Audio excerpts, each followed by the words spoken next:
అనుమతి లేని శ్రీ చైతన్య పాఠశాలలో ప్రజా సంఘాల వారు అనధికారికంగా ఎక్కువ రేటుకు పుస్తకాలు అమ్ముతున్నారు. దానిని నిలదీయడం జరిగింది.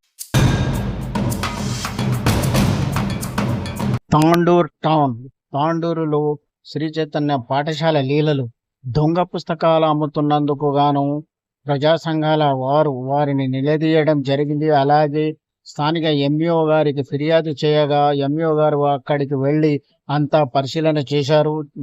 ఎవరైతే ఈ విధంగా చేస్తున్నారో వారిపై తప్పకుండా చర్యలు తీసుకుంటామని, పాఠశాలపై చర్యలు తీసుకుంటామని వారు ఈ సందర్భంగా తెలియజేశారు.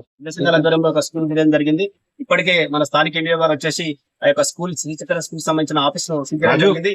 ఇప్పటికి శ్రీచక్ర కార్పొరేట్ విద్యా సంస్థలలో ఎటువంటి 2 బ్రాంచ్లు నడుపుతా ఉన్నారు. తాండూపట్నంలో సాయిపూర్లో గానీ ఇక్కడ గానీ కేవలము సాయిపూర్ శ్రీ చైతన్య కాలేజ్ స్కూల్ కు ఎలాంటి పర్మిషన్ లేనప్పుడు కూడా స్కూల్ రన్ అవుతా ఉంది. ఈ యొక్క శ్రీ చైతన్య స్కూల్లో పాఠశాలలో విద్యార్థులకు అధిక ఫీజులు దోపిడీ చేస్తూ పుస్తకాలను విద్యా చట్ట ప్రకారంగా పుస్తకాలు అమ్మడం లేదు, డ్రెస్సులు అమ్మడం లేక యూనిఫామ్ అమ్మకూడదు ఉన్నప్పటికీ కూడా ప్రభుత్వ విధానాలకు విరుద్ధంగా, ప్రభుత్వ నిబంధనలకు విరుద్ధంగా ఈ రోజు ఈ పాఠశాల కొనసాగుతుంది. తక్షణం యొక్క ఈ శ్రీ చైతన్య స్కూల్ ని సీజ్ చేయాలని ప్రభుత్వం డిమాండ్ చేస్తా ఉన్నాం. అదేవిధంగా ఈ రోజు ఈ యొక్క ప్రైవేట్ పాఠశాలలో విద్యార్థి చట్ట ప్రకారంగా పేద పిల్లలకు 20 సీట్లు ఇవ్వాల్సి ఉంది ప్రభుత్వ నిర్మాణ పరంగా. ఇప్పటి వరకు కూడా ఏ పేదను కానీ ఎస్సీ కానీ ఎస్టీ కానీ బీసీ కానీ ఇవ్వాలని మనకు ఇందాకనే ఎంఈఓ గారు క్వశ్చన్ చేస్తే కూడా చెప్పడం జరిగింది. అదే విధంగా శ్రీ చైతన్య పాఠశాలలో స్కూల్లో గతంలో ఒక నోటిఫికేషన్ పడితే ఒక దళిత యువకుడు ఒక పోస్ట్ కోసం అప్లికేషన్ తర్వాత రిజల్ట్ వచ్చిన తర్వాత సెలెక్ట్ అయితే బాలవర్ధన్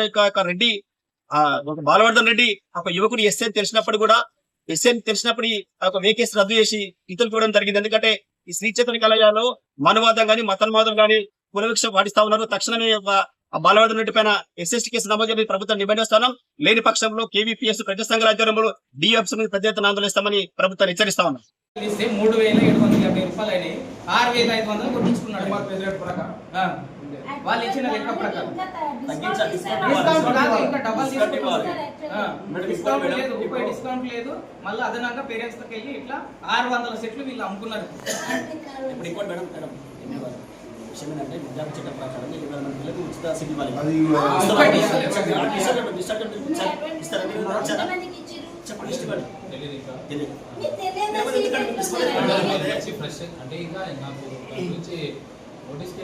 విద్యార్థి చట్టం చెప్తుందండి ప్రిన్సిపాల్ గా మీకు తెలిసి ఉండాలి. సీట్ ముందు కూర్చునేటప్పుడు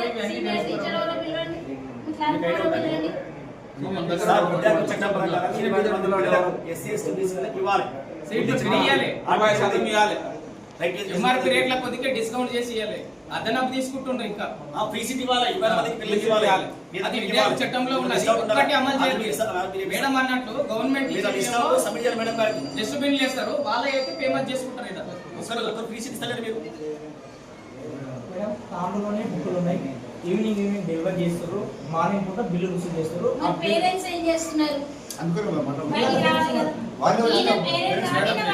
చాలా మంది